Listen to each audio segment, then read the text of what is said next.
नमस्कार दोस्तों, आपका स्वागत है आपके अपने यूट्यूब चैनल जीके इम्पोर्टेंट में। दोस्तों, मैं आपके सामने इस वीडियो में लेके आया हूँ प्राचीन भारत का इतिहास से संबंधित महत्वपूर्ण प्रश्न। दोस्तों, जो कि किसी भी भर्ती परीक्षा में बहुत ही उपयोगी है। चलिए दोस्तों, अब हम चलते हैं अपने पहले प्रश्न की तरफ। दोस्तों, पहला प्रश्न है, निम्नलिखित में से किसे आर्थिक राष्ट्रवाद का पथ प्रदर्शक माना जाता है? इसका आंसर है बी, आर सी दत्त।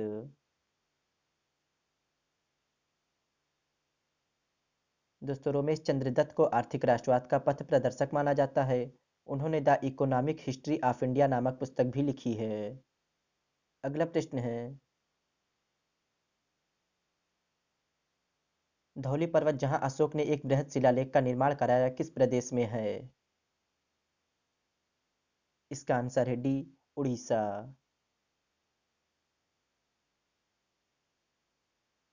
दोस्तों, धौली पर्वत पर अशोक का एक बृहद शिलालेख है। धौली वही जगह है जहां कलिंग युद्ध के पश्चात सम्राट अशोक ने स्वयं को पश्चाताप की अग्नि में जलता हुआ महसूस किया था।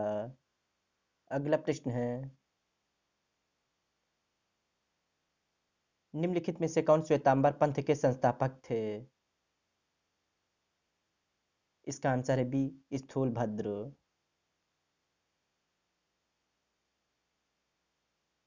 दोस्तों, जैन पंथ के पहले विभाजन के दौरान श्वेतांबर पंथ के संस्थापक स्थूलभद्र थे।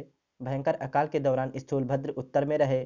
श्वेतांबर का मतलब होता है सफेद कपड़ा पहनने वाला।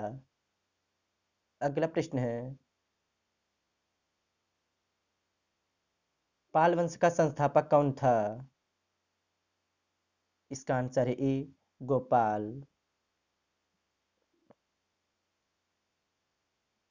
दोस्तों, बंगाल के पाल वंश का संस्थापक गोपाल था, जिसने 750 से 770 ईस्वी तक राज्य किया।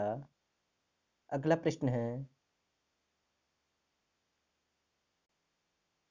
जैन धर्म के प्रथम तीर्थंकर थे? इसका आंसर है ए, ऋषभदेव। दोस्तों, ऋषभदेव जैन धर्म के पहले तीर्थंकर थे। वो अयोध्या के क्षत्रिय इक्ष्वाकु वंश से थे। उनके माता पिता का नाम भागवत पुराण में है।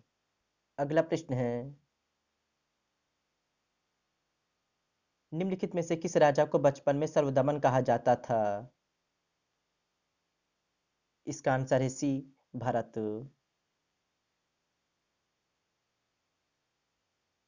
दोस्तों, भरत भारत के महान राजा थे, जिनके नाम पर अपने देश का नाम भारत पड़ा। अगला प्रश्न है, कालिदास कालिदास के दो नाटक कौन से हैं?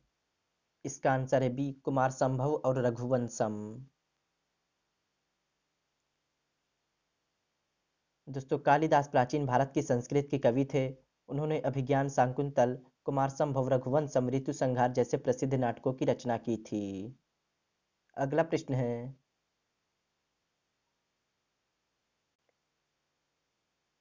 वत्स महाजनपद की राजधानी क्या थी? इसका आंसर है ए, कौशाम्बी।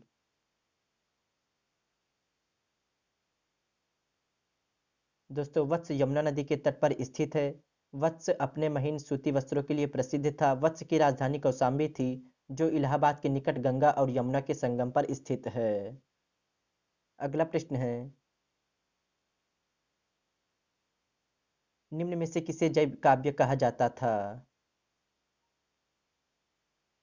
इसका आंसर है बी, महाभारत। दोस्तों, महाभारत का मूल नाम जय संहिता या जय काव्य था। अगला प्रश्न है, सिंधु घाटी सभ्यता में बैल की मुहर कहाँ प्राप्त हुई है? इसका आंसर है बी, मोहनजोदड़ो। दोस्तों, बैल की मुहर सिंधु घाटी सभ्यता की एक प्रसिद्ध मुहर है, जो मोहनजोदड़ो में प्राप्त हुई है। अगला प्रश्न है, किस वेद के पुरोहित ब्रह्मा जी हैं? इसका आंसर है डी, अथर्ववेद।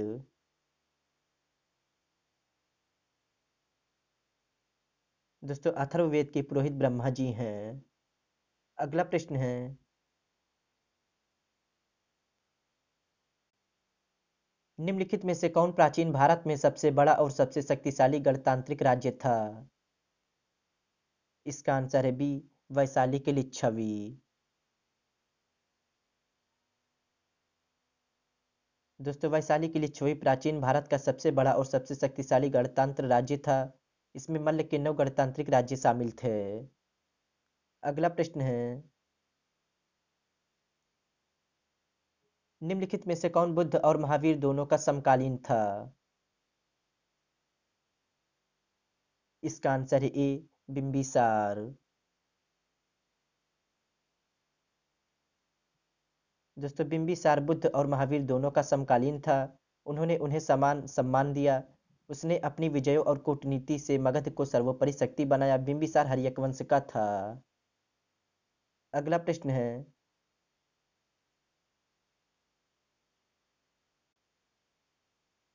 कौटिल्य के अनुसार निम्नलिखित में से किसे धर्म प्रवक्ता कहा गया है? इसका आंसर है ए, राजा। दोस्तों, चाणक्य को कौटिल्य के रूप में भी जाना जाता है। मौर्य प्रशासन में राजा को धर्म प्रवक्ता के रूप में जाना जाता था। अगला प्रश्न है, निम्नलिखित में से कौन हर्ष का दरबारी कवि था? इसका आंसर है बी, बाणभट्ट। दोस्तों, हर्ष चरित की रचना बाणभट्ट ने की थी। यह हर्ष की जीवनी है। बाणभट्ट ब्राह्मण थे, वे हर्ष के दरबारी कवि थे। हर्ष चरित हर्ष के शासनकाल के इतिहास को समेटे हुए है।